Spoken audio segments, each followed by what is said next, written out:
Hi and welcome to Reddit Confessions. This story begins with a suitcase, a silence, and a lie so delicate it almost sounded like love. She stood at the front door, hand on the handle, wearing that burgundy jacket she always said made her feel free. No goodbye kiss, no dramatic farewell. Just 5 words tossed over her shoulder like they meant nothing. I'll be back in a month. No warning, no conversation. She called it a pause. Said she wanted to test the gravity of missing me. Like I was an experiment.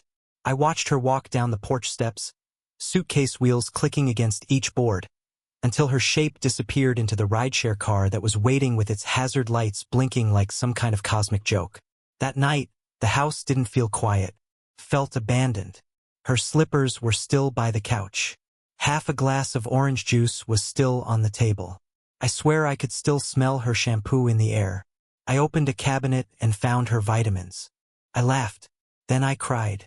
Then I laughed again. By the second day, I started doing something pathetic. I admit it. I talked out loud to nobody. I'd walk into the kitchen and say, "Want coffee?" Then chuckle like I wasn't slowly unraveling. She didn't text. Didn't check in. I knew she was alive. Her stories were still going up on Instagram. First a photo of a rooftop view. Then a blurry boomerang of a wine glass. Then a mirror selfie with the caption, "Healing isn't pretty, but it's necessary." Right? Day 3 arrived like a slap. I hadn't slept. I hadn't eaten anything besides cereal and cold pizza. I was sitting in the living room in the same hoodie I'd worn 2 nights in a row when my phone buzzed. It was her. "I need to talk. I messed up." I stared at that message for a full minute before my fingers could move. I called. She answered immediately, voice shaking, breath short. No pretenses. No pride. "I wasn't alone," she said. "I stayed with someone." Just like that. No build-up. No soft landing. And then the part that twisted the knife. It only took 3 days for me to realize I made a huge mistake. He wasn't you. He didn't even like the way I laugh. The room spun. My ears rang. I remember holding the phone like it was a foreign object, like it was delivering a sentence in a language I didn't want to understand. She wanted a month to see if she'd miss me. Turns out she didn't need a month. She just needed to be betrayed by her backup plan. When someone tells you they need space, what they really mean is they've already made room for someone else. She came over the next day, still wearing the same jacket from when she left, now wrinkled with mascara smudged just beneath her left eye.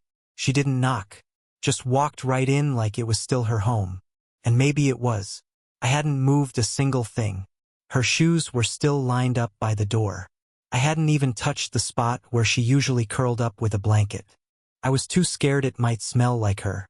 "I don't expect you to forgive me," she said. Her voice cracked on forgive. She stood in the middle of the living room, not moving, not blinking, holding a single paper grocery bag with some of her things. A notebook, a charger, a cardigan. I stared at it, wondering if that bag was all she thought she needed to rebuild a broken promise. I didn't say anything, so she filled the silence. She always filled the silence. "He wasn't what I thought he'd be," she blurted out. "He made me feel visible at first, like I mattered, but after a few hours it felt transactional, like I was just someone passing through." I still didn't speak. I think I was trying to keep my breathing steady. My body was frozen, but my mind was on fire. Every sentence she said made me feel both pathetic and angry, like some spineless background character in a romance where I used to be the lead. "And when I mentioned you," she paused. He rolled his eyes, said I must be bored to go back to my vanilla husband. That hit harder than it should have. Vanilla. I always thought being dependable, being safe, being loyal was a good thing. But in that moment it felt like a crime. "I left his place that night," she continued. "I couldn't even sleep. I just laid on the couch in a stranger's apartment, wondering how the hell I convinced myself that I needed time away from the only man who never gave up on me. That's when I finally looked at her, really looked. Her shoulders were tense, her lip trembling slightly, eyes darting across the room like she was searching for the version of me she expected to find. Maybe the version who'd wrap her in a hug and say, "It's okay." The version who'd take her back. But I wasn't that version anymore. I said only one thing. You had 30 days to miss me. You only needed 3 to realize he didn't. It wasn't dramatic. It wasn't loud. But it cracked something in her. Her knees buckled slightly, and she dropped the bag. A charger rolled out onto the hardwood floor. She reached out like she wanted to close the space between us. But I stepped back. "Lowell," she whispered. That was the first time in a while she said my name like it still meant something. I picked up the charger, placed it gently back in her bag, and handed it to her. She didn't take it, so I set it by the door and walked out of my own house. The thing no one tells you about heartbreak is how ordinary it looks. No lightning, no shattered glass, just small things, like brushing your teeth in silence, or hearing 2 wine glasses clink on a commercial and suddenly wanting to scream into your pillow. That was my 3rd morning alone after she came crawling back, and I walked out instead of letting her apologize with teary eyes and half-truths. I ended up in the grocery store. I don't even know why. Maybe to prove to myself that life kept going. Maybe to buy more pizza rolls. But there I was, standing in aisle 9, staring at rows of cereal boxes, wondering if she still preferred the oat clusters or if that, too, had changed. My phone buzzed again. Another message from her. This one just said, "Are you safe?" As if I'd exploded into dust the second she lost control of the narrative. I ignored it, put my phone on airplane mode. But I couldn't stop the replay in my head. Her saying that Blaine made her feel visible. That word echoed in me like an insult. Was I invisible all those years? Was the home we built just a backdrop for the next guy to come along and make her feel seen? That night I went back home, but I didn't go inside. I sat in the driveway. For hours. The lights inside were off, but I could see the silhouette of someone moving in the kitchen. She was still there. She had stayed. As if claiming the space would somehow erase what she did. Eventually I went in. The house smelled like lavender. She had lit candles. She was trying to make it feel warm, maybe familiar. I stepped into the kitchen and saw her leaning against the counter, eyes red again, but not crying. Just exhausted. Hollow. "I've been thinking," she said, "about us, about why I wanted to leave." Here it comes, I thought. The rationalization, the intellectualizing of betrayal. But instead, she said something I didn't expect. "It wasn't about you, Lowell. Not really. It was about me. I kept chasing excitement like it was medicine, like new meant better, but it never filled anything. It just made me feel lonelier when the silence came." She looked up at me. "You were my silence, and I didn't know how to appreciate peace." That hit. Really hit, because deep down I always felt like I was losing to noise, to stimulation, to flashing screens and louder laughs and newer faces. I was the quiet one, the predictable one, and maybe that's why I never stood a chance. She walked over and tried to hand me a folded piece of paper. I wrote everything down. What happened? How it happened. I thought, maybe you'd want to know the whole truth. I took the paper but didn't open it. Couldn't. Not yet. "You don't get to clean this up with words on a page," I said. "You don't get to narrate the damage and call it healing." She nodded. No argument. No begging. Just silence. "I'll stay with my brother for a few days," I said. "I know," she whispered. And just like that I left again. Not because I wanted revenge. Not because I was punishing her. But because the person I used to be, the one who would have forgiven her instantly, didn't live here anymore. I didn't open the letter that night. I placed it on my brother's coffee table, untouched, like it might explode if I looked directly at it. He didn't ask questions. Bless him for that. Everett's not the type to pry. He just tossed me a blanket and said, "The couch isn't great, but you can rage into the cushions if you need to." I didn't rage. I just lay there, staring at the ceiling, wondering how many lies could fit into one sheet of folded printer paper. The weight of that letter felt heavier than any fight we ever had. Because now, every memory I replayed came with a question mark. That birthday dinner 2 months ago. Did she already know him then? When she said she was tired that Sunday night, was that just code for not tonight? I'm texting someone else. By morning, I broke. I couldn't pretend not to care anymore. I opened it. It wasn't handwritten. She had typed it out, printed it. Clinical, like a resume of betrayal. Started with a date. 6 weeks ago. Said she met him in the parking lot of the gym when he offered to help with her flat tire. She claimed she didn't plan anything. That it began with friendly texting. That she didn't cross any physical line until 2 weeks later. She underlined that 2 weeks later, like it was some moral milestone. A boundary I was supposed to admire. There were parts of the letter where she tried to explain her mindset. Said she felt numb in our marriage. Said she thought I didn't see her anymore. That we had become co-managers of a domestic partnership instead of lovers. That line actually made me laugh out loud. Not because it was funny, but because I remember rubbing her feet during a migraine just 10 days before she slept with him. Some co-manager. Huh? But the part that gutted me? She admitted he didn't know she was married. He thought I was single, she wrote. I didn't correct him. I didn't want to ruin the fantasy, for him or for myself. I folded the paper in half and put it back in my bag.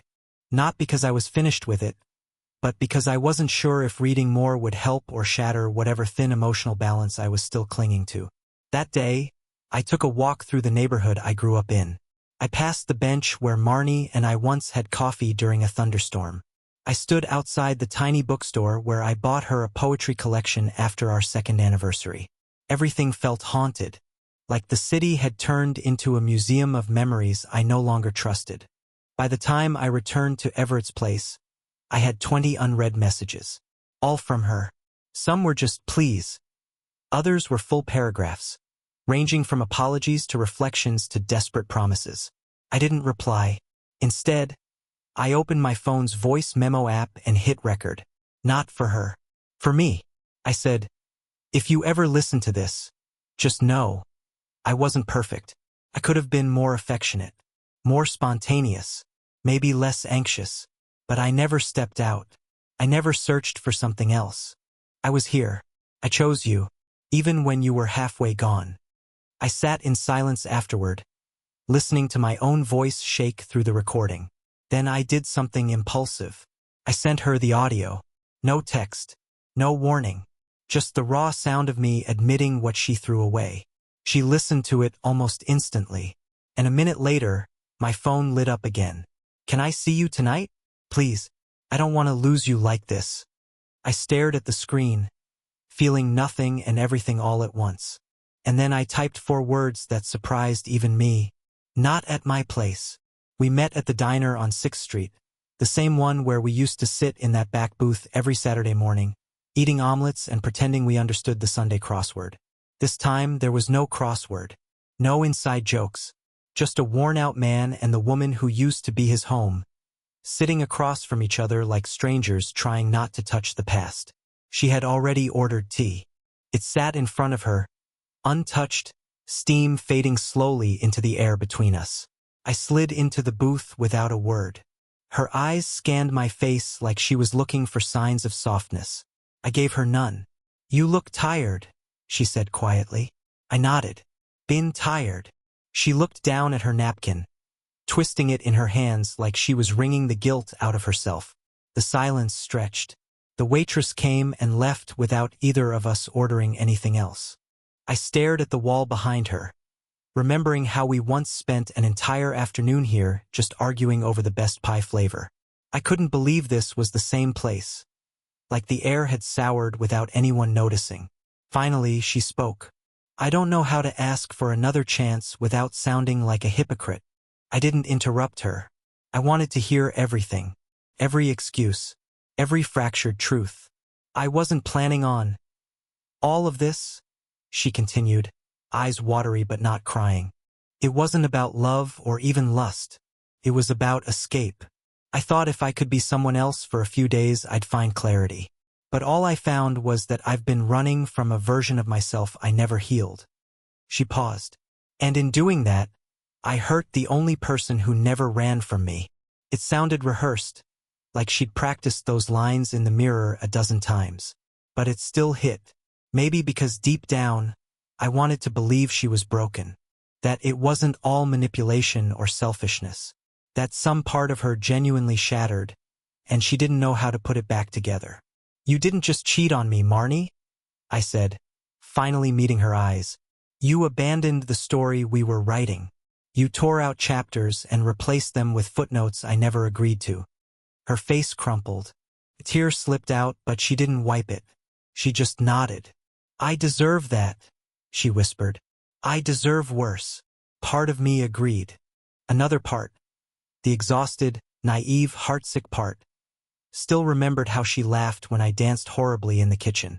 Still remembered how she sat by my hospital bed when I got my appendix removed and read aloud from that dumb crime novel I never finished. Still remembered the good things. And that's what made it harder. "I don't know what this is," I said. "Us, or what's left of us. But I do know I can't go back to how it was. I'm not built to just forget." "I don't want you to forget," she said quickly. "I want to do the work. I want to earn the right to be in the same room as your trust again." That line landed with more sincerity than anything she'd said so far. We sat in silence again. But this time it wasn't bitter. It was just heavy. "I'll be staying at a friend's place," she added. I left the house key on the counter. I didn't want to assume. I cut her off. "Good." Her lips pressed into a thin line. She stood up. "I'll leave first. You can finish your tea." She turned to go, but then paused. "I never stopped loving you, Lowell. I just forgot how to show it." And with that, she was gone. I sat alone for a long time. The tea in her cup had gone cold. Mine had never been poured. I didn't know what came next, but I knew one thing for sure. The version of me that sat across from her tonight wasn't the same man who let her walk out with a suitcase last week. 2 nights after that diner conversation, I returned to our house for the first time since leaving it behind. It didn't feel like home. It felt like a replica of one, like someone had copied our life into a perfectly clean version, but something was missing under the surface. The lights worked, the floors were still clean, the furniture hadn't moved, but the warmth? Gone. It was like walking through a photo of the past instead of the real thing. The first thing I noticed was that she had removed her coat from the hook by the door. For some reason, that hit harder than it should have. That coat had hung there for years, even through summers. It was like part of the furniture. And now it was gone. Like she was quietly trying to erase her presence without admitting it to me or herself.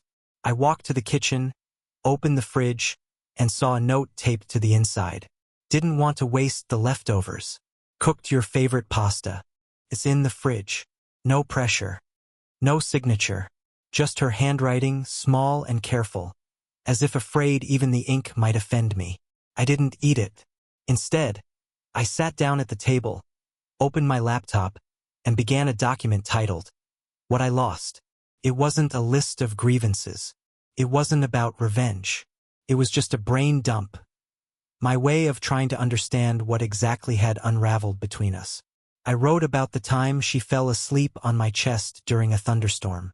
About the way she used to unconsciously reach for my hand when we crossed the street. About how she once danced with me in a grocery aisle just because the song playing overhead reminded her of prom. And then I wrote about the first time I felt her drift away, the exact moment I noticed her smiles no longer reached her eyes. It was at her friend's wedding last year.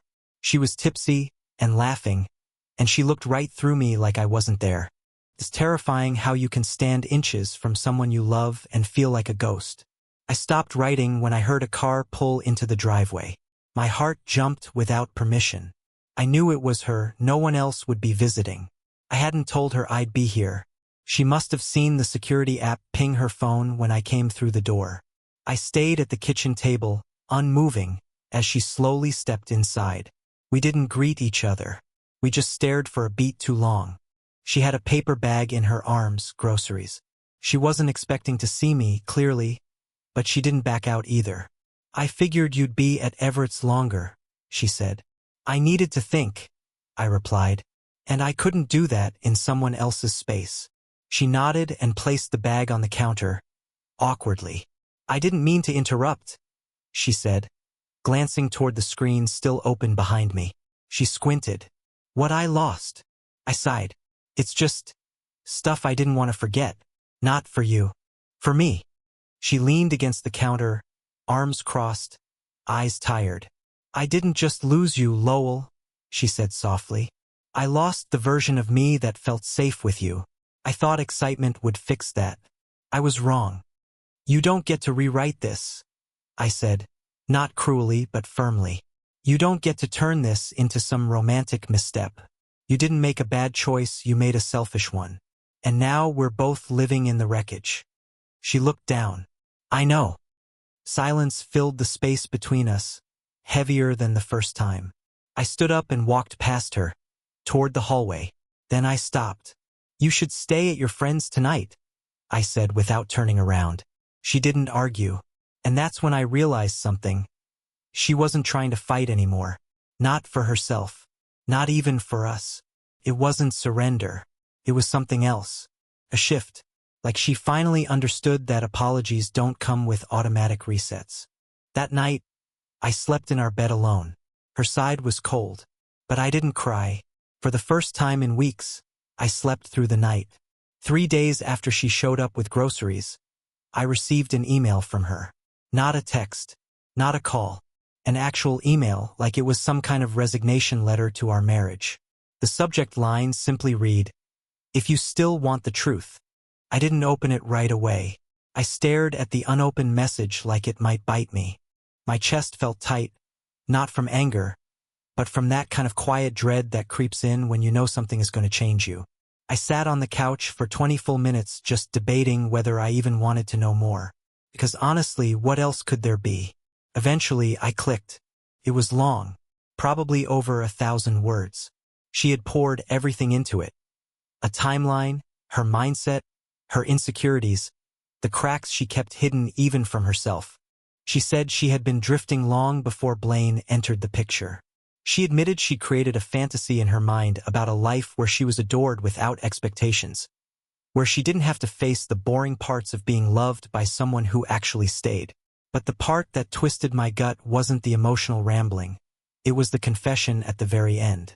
She wrote, "The night I told you I needed space, I already had my bag packed at work. Blaine didn't pick me up randomly. It was planned. I had already decided I was going to try life without you before I even asked for that month apart. I didn't want to see if I'd miss you. I just didn't have the courage to say I'd already stopped trying. That destroyed me. All this time, I'd held on to the idea that she was confused, torn, maybe even manipulated. But no, she had premeditated it. The lies, the exit, the betrayal, all carefully orchestrated under the illusion of needing space. I slammed the laptop shut. I sat in the dark for what felt like hours. The rage was sharp at first. Then it dulled into a hollow ache that just sat in my chest like a dead weight. That's when I realized I wasn't sad because she left. I was sad because I stayed. All those nights I cooked dinner and waited for her to come home. All those times I asked, "Are you okay?" and accepted her cold, dismissive replies. All those moments I told myself, this is just a phase, while she was already emotionally gone. I had been holding up a house by myself while she was building an escape tunnel under the floorboards. That night I didn't cry. I didn't scream. I got up, walked to the closet, and pulled out a box I hadn't touched in years. Our wedding album. I opened it slowly, page by page, expecting to feel nostalgic or maybe even heartbroken. But all I saw were two people who didn't exist anymore. Two smiles that had no idea what was coming. Two faces frozen in time, still believing promises meant something. I closed the book and placed it in a donation pile. The next morning I texted her. I read the email. I believe you, and I don't hate you, but I don't trust you, and I don't think I ever will again. Let's meet tomorrow. Not to fix anything, just to end it properly. She responded almost instantly. Okay, thank you. No tears, no begging, just quiet acceptance. The kind that feels like the final nail in a coffin that had been waiting to close. Tomorrow would be our final conversation. And for once, I was ready. We met one last time at the park near her sister's house. The same one where, years ago, we'd walked barefoot through the grass just for the thrill of being young and reckless. But today was different. It wasn't raining. It wasn't dramatic. It was calm, still, almost too quiet for what we were about to do. She was already sitting on the bench when I arrived. No makeup, no polished words, just her. Real, small, and more honest than I'd seen her in months. I sat beside her and said nothing at first. Neither did she. Then she looked over at me and asked, "Do you think we were ever right for each other?" Took me a moment to answer. "We were right. Until you decided we weren't," I said. And maybe that's the hardest truth. That love can be real and still fall apart. She nodded slowly. "I destroyed something beautiful. I know that now." I turned to her and said, "You didn't just destroy it. You taught me something. About myself. About what I deserve." She wiped a tear from her cheek, but there were no sobs this time. Just quiet resignation. We talked for over an hour. No shouting. No blame. Just closure. We both apologized, not to fix things, but to free each other from carrying the weight forward. And when it was time to go, we stood up at the same time, like our bodies knew this moment had a timer. She reached out for a hug, and I let her. It wasn't passionate. It wasn't desperate. It was human. Two people holding on just long enough to say goodbye without words. Then we walked away in opposite directions. That was 3 months ago. Since then, I've started over.